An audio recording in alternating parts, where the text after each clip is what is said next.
Yo, YouTube. It's been a while. I know, like 2 weeks or so. I'm here. I've got some time to kill, so I thought, why not share with you guys what's been happening ever since I did my last show, which was Two Bros. It's been a while. Where do I start? Let's start with the last show. So, the Two Bros show, which was all the way up in Manchester. Oh my word, it took me like 6 hours to get there because the traffic was so bad. One, I went on my own because Chris had a mentorship for our business in London, which was epic, and he told me lots of good stuff and he got a lot out of it, meeting all the other amazing people that are on the OTE, and learned a lot from the big day. In the meantime, I went all the way up to Wigan in Manchester to do my show.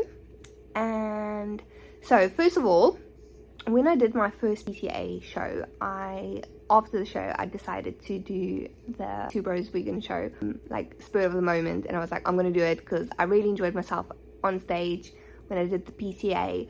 I loved the vibe and I brought that confidence and wanted to bring it again. So I did the Two Bros, had 2 weeks because it was 2 weeks in between the shows, had 2 weeks in between there to learn new posing, which wasn't that bad because Two Bros posing is slightly similar.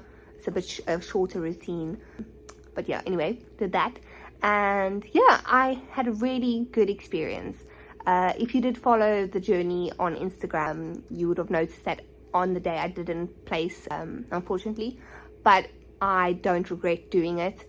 It was an amazing experience. I was up against amazing girls. The standard was like next level, like literally you can see some of the girls have been doing it for years. And initially on the day I was really disheartened, disappointed. Went home, I went to the hotel, called Chris, and I was like in tears. And yeah, it was just something I had to go through and experience. You know, when you're kind of expecting one thing and you don't get a certain outcome, you do feel let down, but you just have to go through the, you know, the tears and the upset and then get through it. So afterwards I obviously went home. On the Sunday we had an amazing barbecue, all my favorite foods. We had friends and family come over and that was amazing fun. Like, I had my first jam cream since I started, I think. You're gonna have to pop up what a jam cream is. A jam cream. You have to get images to get up on the screen. But I had my first jam cream in like since November, I think it was. Gee whiz. Yeah, but that was a really good day and I really enjoyed it. It was nice to feel like I could enjoy myself without thinking of what I was having and how much I was having. So just having that little bit of freedom was amazing. But then what we did was on the Monday afterwards, we reflected on the whole weekend, both Chris and I. Obviously had a very heart-to-heart conversation about how I felt, how he felt, all of this. And literally what we like to do is have a sit down with each other now and then and talk about where we're at in life and business and personally, and then reflect on everything and then set new goals and keep moving forward. So with that said, I set the next goal of competing tomorrow. And I'm doing my last show, so I've decided it will be my last one, the PCA Muscle Talks here in, where are we? Kettering.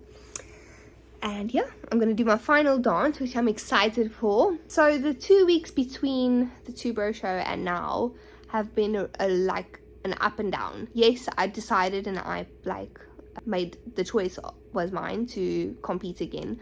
But I think having a taste, especially at the barbecue, of a little bit of flexibility and all the good foods that I missed so much, getting straight back into prep was slightly difficult. I stuck to it, so don't think that I fell off track, but mentally it was a challenge. I had to remind myself every day, to check myself every day.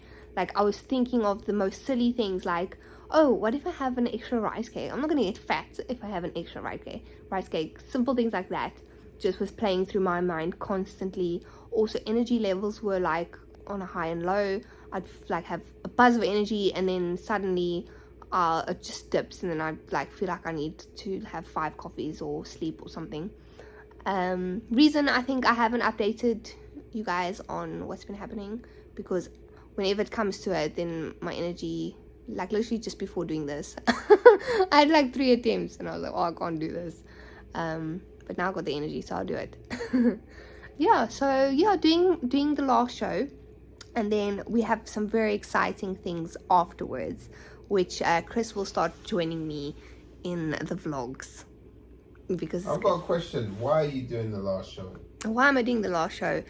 I think it's because I want to go out with a bang.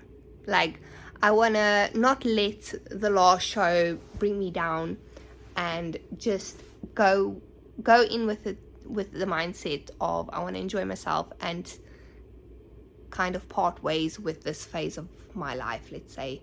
And it's at an amazing time as well, because we're literally halfway through the year, ending July with the show, and then we're going to start the other half of our year on another high, because we've planned some very exciting things, haven't we, Moo?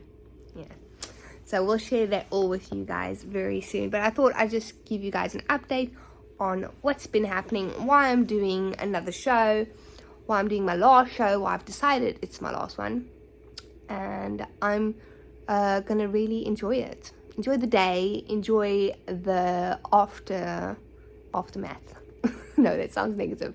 Afterwards, Chris and I have planned our first date night since February, which is mental because we haven't done any date nights. So we're going to Turtle Bay. I've already chosen all my food, and I've got my post show treat and all of that. But what I want to say to you guys, which is also super important, and anyone working towards a goal that takes over their life, like this one, or any goal really, is when you come towards the end of the goal, you really need to start thinking about what's next. The journey doesn't end at the goal.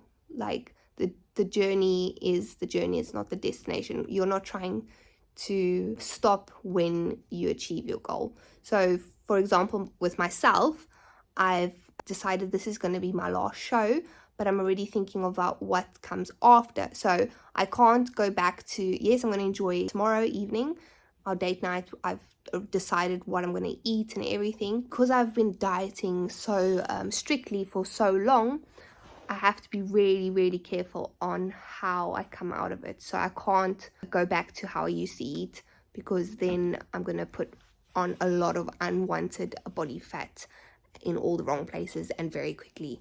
So we're going to do it properly, and I've obviously had a thought of it. There's a plan in place, and I'm going to reverse diet, put on a little bit more curves, and also have set my next goal, which I'll announce to you now, is I'm going to do a photo shoot, which is going to be a lingerie photo shoot. So something where I can go back a little bit to, you would say, normal, not stage lean, have a little bit more curves on me, enjoy the body confidence in a different sense. And then, yeah, show you guys how that process is, because I think what we see a lot is people on any journey, but I'll give the example of a weight loss journey, is they have this goal in mind that they want to, let's say, lose 2 stone, right? They lose the 2 stone, or they don't even reach the 2 stone goal, and then they revert back to their old habits. They think, okay, I can just go and eat 3 takeaways a week and have whatever it is and maintain the weight I am, where they forget that to be the weight you want to be, so the goal you've set, that requires change, that requires a new you, a new lifestyle. So you kind of need to maintain those habits that you've created that gets you to your goal. You kind of need to maintain at least most of those habits, and then incorporate, other things back. So I think having that in mind, that when you reach your goal, you can't go back to how you used to live. You kind of need to adopt the new mindset, the new lifestyle. And when you can do that, then you get to enjoy and keep your goal and keep progressing from there. So hopefully that makes sense. Did it make sense? I was going to ask a question. Go for it. What would you say, or advice would you give someone who's working towards a goal but then has come across a massive roadblock or been knocked back?